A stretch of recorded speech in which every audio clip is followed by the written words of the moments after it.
কি নাটক ভাবুন। দেশের এই সিচুয়েশনের জন্য উনি নাকি মা হতে পারছেন না। ভাবা যায়? যদিও এটা আমার বলা উচিত নয়। আমার মনে হয় আপনার মা হওয়ার জন্য পারফেক্ট দেশ পাকিস্তান অথবা বাংলাদেশ। এর আগে বলিউডের বিখ্যাত অভিনেতা নাসিরুদ্দিন শাহ ভয়ে এই দেশে থাকতে পারছিলেন না। উনি ভাবছিলেন যে কী করে এই দেশে বসবাস করবেন। আর এখন আপনার চিন্তা আপনি কীভাবে মা হবেন। আরে ম্যাডাম, আপনারা আমাদের রাজ্যের প্রথম শ্রেণীর বাসিন্দা, প্রথম শ্রেণীর নাগরিক।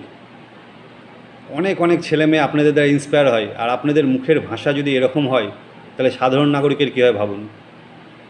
স্ক্রিপ্টের বাইরে গিয়ে কোথায় কী ভাষা বলতে হয়, জনসম্পর্কে একটা সোশ্যাল মিডিয়ার সামনে এসে আপনি সবারই সামনে বক্তৃতা দিচ্ছেন, আর সেখানে তুলনাটা কার সাথে কী আনছেন ভাবুন একবার। আমার মনে হয় একবার স্ক্রিপ্টের বাইরে গিয়ে আসল পরিস্থিতিতে এসে দেখুন, সেখানে হয়তো আপনার মাথায় এইসব চিন্তা ভাবনা আসবে না।